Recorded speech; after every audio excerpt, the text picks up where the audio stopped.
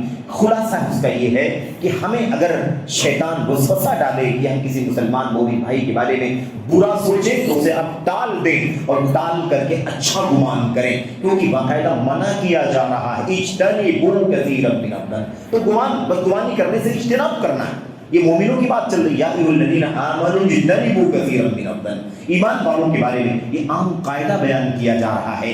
ہمیں اس سے زیادہ آگے بڑھ کر کے اپنے عقل کا، اپنے دماغ کا، اور ماضی کا، حال کا، مستقبل کا، یہ سب باتیں لا کر کے اس کے بارے میں اس گمان کو مضبوط کرنا یہ اچھی چیز نہیں۔ ہمارا کام یہ ہے کہ ہم اس کو اگر کہیں بری جگہ بھی دیکھیں، برے ماحول میں بھی دیکھیں، شک جاتا ہو، گمان جاتا ہو کہ آدمی نے یہاں پر برے کام کے لیے یہاں پر آیا ہوگا، تو اسے ٹالیں، ہم اس کے بارے میں اچھا گمان کریں۔ کرچے کی شیطان ہمیں بدگمانی کی طرف لے جا رہا ہو، وسوسے ڈال رہا ہو، کیونکہ اللہ تعالیٰ فرماتا ہے بہت سارے گمانوں سے بچو۔ نبی فرماتے ہیں اتقوا ایاکم والظن، بدگمانی سے بچو، کیونکہ بدگمانی بہت بڑی جھوٹی بات ہے۔ تو بہرحال یہ تعلیم ہے۔ اس کے بعد اگلا نقطہ آپ دیکھیے، اللہ کے نبی اللہ تبارک و تعالیٰ فرماتا ہے وَلَا تَجَسَّسُوا، اور تجسس نہ کرو۔ تجسس اور ایک لفظ اور بھی ہے تحسس۔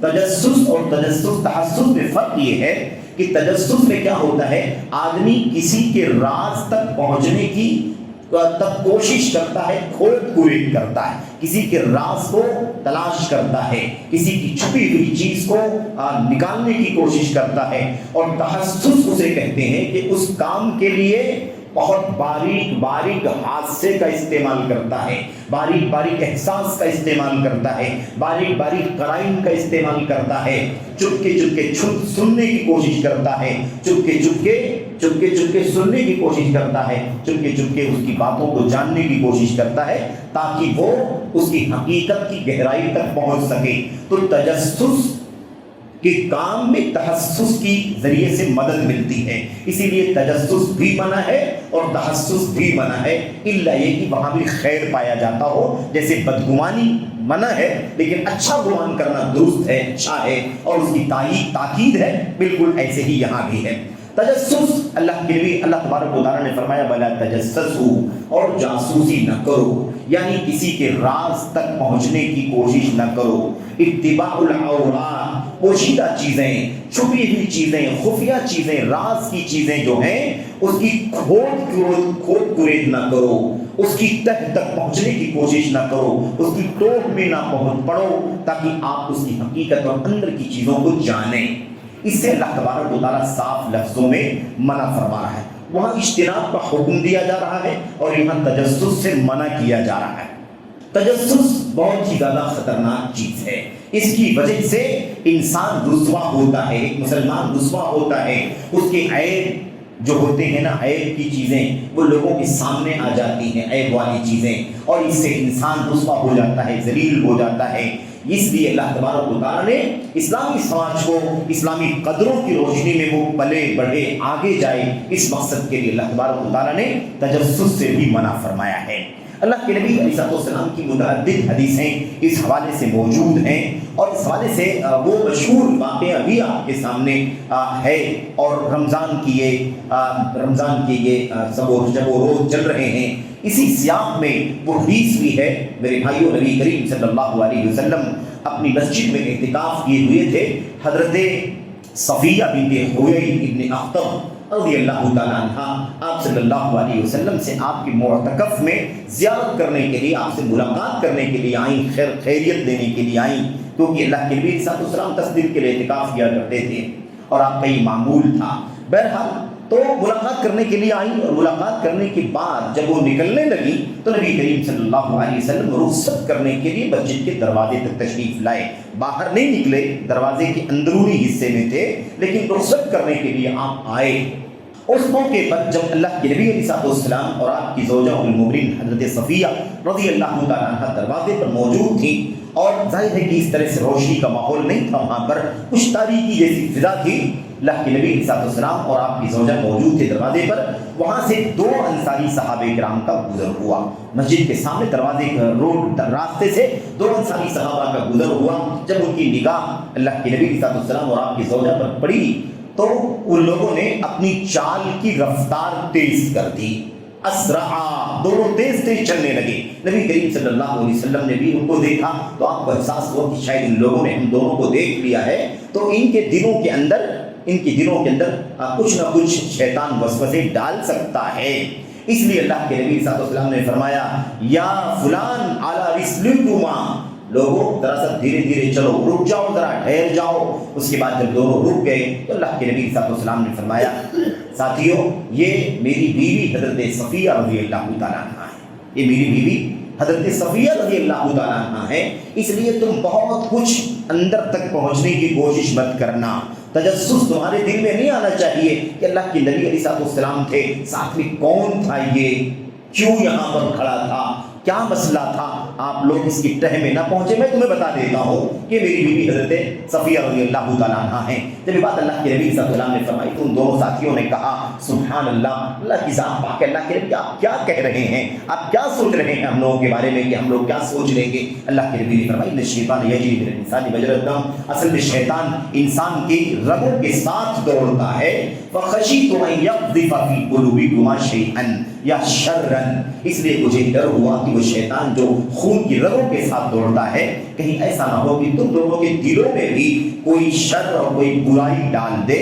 اس لیے میں وضاحت کر رہا ہوں۔ تو دیکھیے آپ نے یہاں پر اللہ کے نبی صلی اللہ علیہ وسلم نے تجسس سے منع فرمایا، بدگمانی والی بات تو ہو گئی، لیکن تجسس کی آخر وہ سوچیں گے، باریکی میں پہنچنے کی کوشش کریں گے، یہ خاتون کون ہے، نبی صلی اللہ علیہ وسلم کس کے ساتھ کھڑے ہیں، یہ شیطان کے دلوں میں وسوسہ ڈال سکتا ہے۔ بہرحال اسی لیے اللہ کے نبی صلی اللہ علیہ وسلم نے فرمایا ان الرجل اذا ابتغى الريبة في الناس افسدهم، جب کوئی آدمی کسی کے راز تک پہنچنے کی کوشش کرے گا، کسی کے راز تک پہنچنے کی جاسوسی کر کے اس کی تہ تک پہنچنے کی کوشش کرے گا، افسدهم، تو وہ ان کو خراب کر دے گا۔ ان کو خراب کر دے گا. یعنی کیا مطلب؟ ان کے دلوں میں فساد ڈال دے گا، ان کی طبیعتوں کے اندر فساد ڈال دے گا، برائی پیدا کر دے گا. اس سلسلے میں نبی کریم صلی اللہ علیہ وسلم نے امیر کے بارے میں، یعنی اس وقت جو ہے نا ایک مسلمانوں کا امیر ہو، ذمہ دار ہو، قائد ہو، تو جہاں کہیں بھی 10 لوگ 20 لوگ 2 لوگ 5 لوگ، اس سے زیادہ اس سے کم کسی کے ماتحتی میں ہو، کوئی ان کا اغوا ہو، کوئی ان کا بڑا ہو مثال کے طور پر، تو ایسی صورت میں اللہ کے نبی کی یہ رہنمائی ہے، یہ ہدایت ہے. اللہ کے نبی صلی اللہ علیہ وسلم نے فرمایا ان الامیر اذا ابتغى الريبة في الناس، امیر جب لوگوں کے بارے میں یا اپنی رعایا کے بارے میں، اپنے ماتحتوں کے بارے میں شک اور شبہ کرے گا، یا ان کے اندر جاسوسی کر کے ہے نا ان کے اندر کی برائیاں جاننے کی کوشش کرے گا، تو وہ ان کے اندر فساد پیدا کر دے گا. کیا مطلب ہے؟ مطلب یہ ہے کہ ظاہری چیزوں پر حکم لگاؤ، بہت زیادہ گہرائی میں جانے کی کوشش نہ کرو، کیونکہ یہ چیز کیا ہے؟ یہ چیز خطرناک ہے. حضرت آخری بات یہ ہے کہ حضرت عبداللہ بن مسعود رضی اللہ تعالیٰ عنہ کے پاس ایک شخص کو لایا گیا. روایت ابو داؤد کے اندر ہے، حسن درجے کی روایت ہے. اس میں یہ ہے کہ ایک شخص کو لایا گیا اور لا کر کے عبداللہ بن مسعود کے سامنے پیش کیا گیا، اور جو لوگ لے کر کے آئے تھے ان لوگوں نے شکایت یہ کی ان لحیتہ تقطر خمرا. ابن مسعود رضی اللہ تعالیٰ عنہ یہ آدمی اس کو ہم پکڑ کے لائے ہیں آپ کے پاس. شکایت یہ ہے کہ اس کی داڑھی کے بالوں سے شراب ٹپک رہی ہے، اس کے داڑھی کے بالوں سے شراب کے قطرے گر رہے ہیں. یہ ہم نے دیکھا ہے اور اس لیے ہم آپ کے پاس لے کر کے آئے. اب داڑھی کے بالوں سے اگر قطرہ شراب کا ٹپک رہا ہے تو اس کا مطلب ہے کہ شراب پیا ہوگا یہ، اور اس لیے ہم اس کو لے کر کے آئے.